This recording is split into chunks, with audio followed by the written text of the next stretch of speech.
আমি অন্ধকার দেখছি। হঠাৎ করে ইসলামী ব্যাংক বাংলাদেশ লিমিটেডকে ঘিরে যা হচ্ছে সেটাকে আর শুধু একটি ব্যাংকের বোর্ড পরিবর্তনের খবর বলেই পাশ কাটানো যাচ্ছে না। কারণ এখানে প্রশ্ন শুধু একজন চেয়ারম্যানকে নিয়ে না, এখানে প্রশ্ন আমানতকারীর টাকা কতটা নিরাপদ, নিয়ন্ত্রক কতটা নিরপেক্ষ, আর সরকার আসলে কার পাশে দাঁড়াচ্ছে। সবচেয়ে বড় কথা, এই ইস্যু এখন ব্যাংকিং সেক্টর ছাড়িয়ে সরাসরি রাজনীতির কেন্দ্রে ঢুকে গেছে।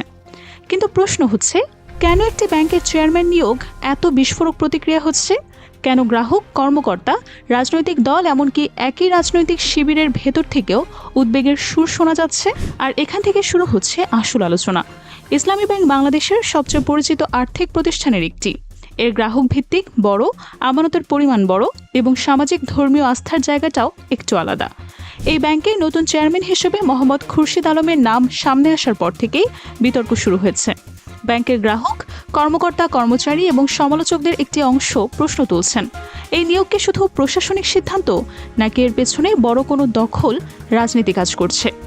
প্রতিবাদ হচ্ছে, বিক্ষোভ হচ্ছে, কোথাও কোথাও আইনশৃঙ্খলা বাহিনীর সঙ্গে ধস্তাধস্তি, লাঠিচার্জ বা টিয়ার গ্যাস ব্যবহারের অভিযোগ উঠেছে।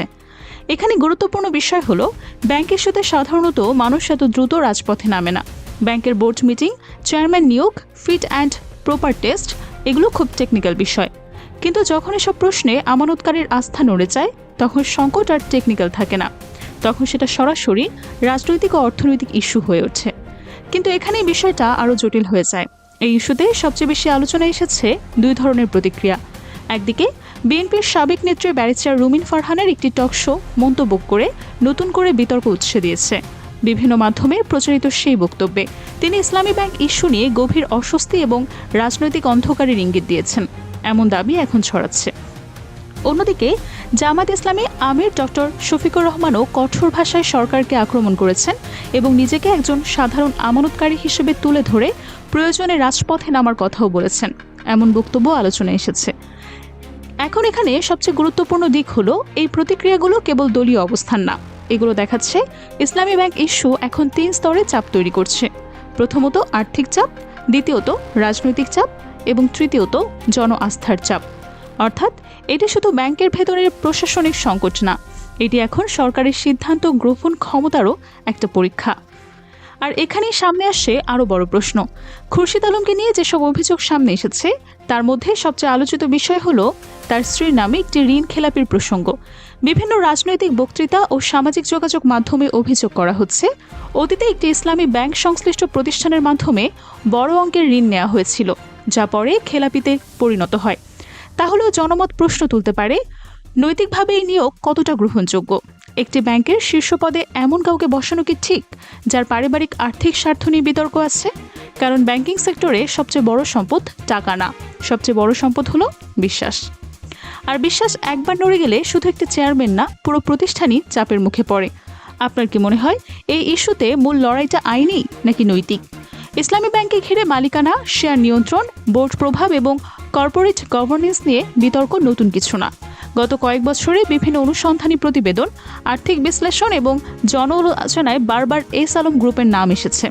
অভিযোগ ছিল জটিল কর্পোরেট কাঠামো, সম্পর্কিত প্রতিষ্ঠানের ঋণ, শেল কোম্পানি এবং ব্যাংকের ভেতর থেকে অর্থ বের করে সে অর্থের অংশ ব্যবহার করে প্রভাব বিস্তারের মতো নানা প্রক্রিয়ায় কাজ করছে। আর এখানে নতুন চেয়ারম্যান নিয়োগের বিতর্ক সেই পুরনো ক্ষতকেই আবারও সামনে এনে দিচ্ছে। কারণ জনমনে একটি প্রশ্ন খুব স্পষ্ট, যদি আগেও ব্যাংকটি প্রভাবশালী গোষ্ঠীর কবজায় গিয়ে থাকে, তাহলে এখন কি সেটা নতুন রূপে আবারও ঘটছে? আর এই জায়গাটাই এখন সবচেয়ে বেশি আলোচনায়। অনেকেই ভাবেন একটি ব্যাংকের বোর্ড নিয়ে বিতর্ক মানে কেবল কর্পোরেট সমস্যা, বাস্তবে বিষয়টা অনেক বড়।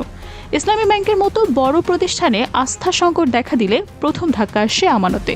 গ্রাহকরা টাকা তুলে নেওয়ার কথা ভাবতে শুরু করেন, নতুন আমানত কমে যায়, বড় গ্রাহকরা বিকল্প খোঁজেন, ব্যবসায়িক লেনদেনও খুব ধীর হয়ে যায়। এরপর দ্বিতীয় ধাক্কাটা আসে সেক্টরাল কনফিডেন্সে। মানুষ ভাবতে শুরু করে, যদি এত বড় ব্যাংকেও স্বচ্ছতা না থাকে, তাহলে বাকি ব্যাংকগুলোর কী অবস্থা? তৃতীয় ধাক্কা পড়ে অর্থনীতির উপর। কারণ ব্যাংক শুধু টাকা রাখার জায়গা না, ব্যাংক হলো ব্যবসার রক্ত সঞ্চালন।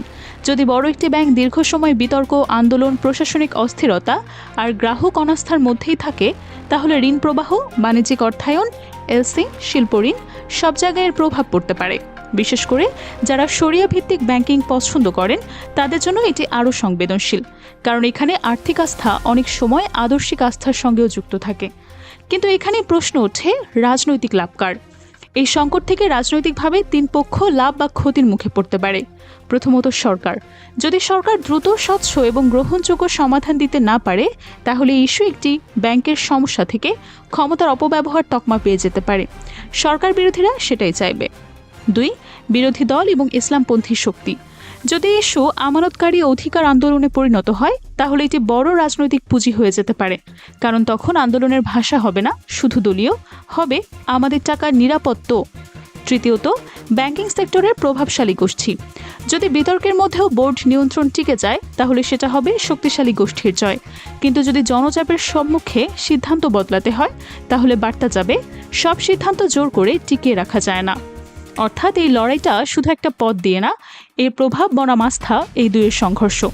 সরকারের হিসাব কি ছিল? একটি বড় ব্যাংকের বোর্ডে নিজেদের পছন্দের লোক বসিয়ে বিষয়টি প্রশাসনিকভাবে সামলে ফেলা যাবে।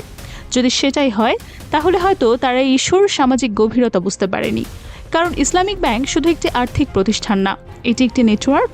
এর সঙ্গে গ্রাহক আছে, প্রবাসী আমানতকারী আছে, ব্যবসায়ী আছে, ধর্মীয় সংবেদনশীলতা আছে, কর্মী কাঠামো আছে এবং রাজনৈতিক প্রতীকের জায়গা আছে।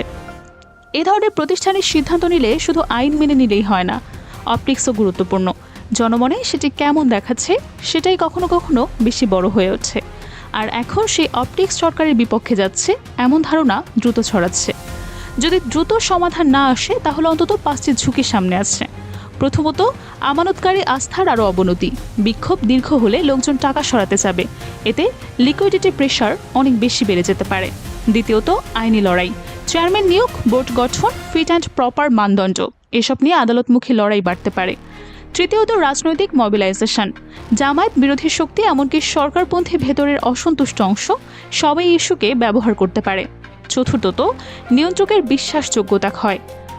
বাংলাদেশ ব্যাংক যদি কেবল ব্যাখ্যা দেয় কিন্তু আস্থা ফেরাতে না পারে, তাহলে নিয়ন্ত্রক হিসেবেও তাদের অবস্থান দুর্বল।